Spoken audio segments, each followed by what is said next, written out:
ایک ایسا شخص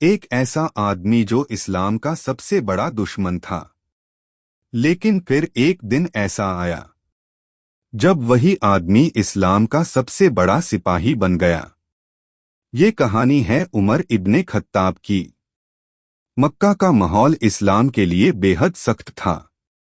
نبی محمد نے جب اللہ کا پیغام دینا شروع کیا تو قریش کے لوگ ان کے سب سے بڑے مخالف بن گئے۔ انہی مخالفین میں ایک نام سب سے زیادہ خوفناک تھا، عمر ابن خطاب۔ عمر اپنی طاقت اور جذباتی مزاج کے لیے مشہور تھے۔ وہ اسلام کو اپنی قوم کے لیے خطرہ سمجھتے تھے۔ ان کا ماننا تھا کہ یہ نیا دین مکہ کے نظام کو تباہ کر دے گا۔ ایک دن عمر ابن خطاب نے فیصلہ کر لیا کہ وہ نبی محمد کو قتل کر دیں گے۔ تلوار اٹھائی اور غصے سے بھرے ہوئے نکل پڑے۔ ان کا ارادہ تھا کہ آج اس فتنے کو ہمیشہ کے لیے ختم کر دیا جائے۔ رستے میں ایک شخص ملا۔ ہمسے نے پوچھا، عمر کہاں جا رہے ہو؟ عمر نے جواب دیا، میں محمد کو قتل کرنے جا رہا ہوں۔ اس شخص نے کہا، پہلے اپنے گھر کی خبر لو۔ تمہاری بہن اور بہنوئی نے بھی اسلام قبول کر لیا ہے۔ یہ سنتے ہی عمر کا غصہ اور بھڑک اٹھا۔ وہ سیدھے اپنی بہن کے گھر کی طرف بڑھے۔ جب وہ گھر پہنچے، اندر سے قرآن کی تلاوت کی آواز آ رہی تھی۔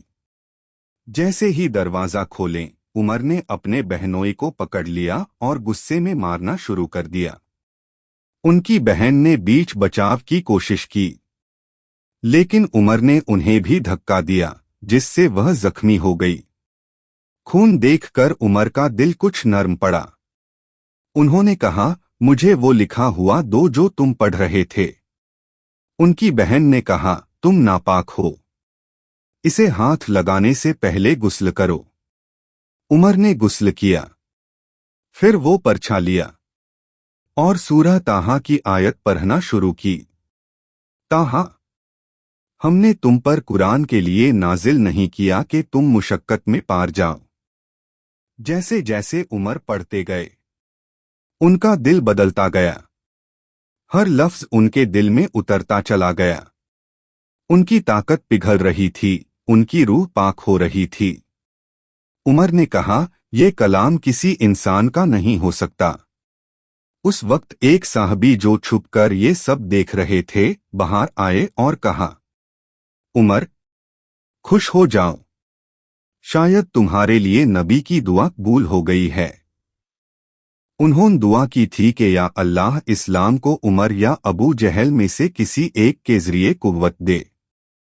یہ سنتے ہی عمر نے فیصلہ کر لیا کہ وہ نبی محمد کے پاس جائیں گے۔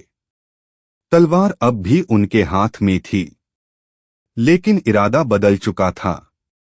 جب وہ درِ ارقم پہنچے، صحابہ گھبرا گئے، لیکن نبی نے فرمایا، دروازہ کھولو۔ عمر اندر آئے اور سیدھا نبی کے سامنے کھڑے ہو گئے۔ نبی نے ان کی چادر پکڑی اور کہا، عمر، کیا تم اب بھی نہیں رکو گے جب تک اللہ تم پر عذاب نہ بھیج دیں؟ عمر کے دل پر یہ الفاظ بجلی کی طرح پڑی اور وہ ترنت بول اٹھے، اشہد ان لا الہ الا اللہ و اشہد ان محمدن رسول اللہ۔ ہمارے دوست، ایک نیا دور شروع ہوا۔ عمر ابن خطاب جو کل تک اسلام کے دشمن تھے، آج اسلام کے سب سے بڑے حمایتی بن گئے۔ ان کے اسلام قبول کرنے کے بعد مسلمانوں کو ہمت ملی۔ پہلی بار مسلمان کھلے عام کعبہ میں نماز پڑھنے لگے۔ عمر نے اپنی زندگی اسلام کے لیے وقف کر دی۔ ان کی عدالت، ان کی ہمت اور ان کا انصاف آج بھی دنیا کے لیے مثال ہے۔ یہ کہانی ہمیں سکھاتی ہے کہ ہدایت صرف اللہ کے ہاتھ میں ہے۔ جو کل دشمن ہو، وہ آج اسلام کا سپاہی بن سکتا ہے۔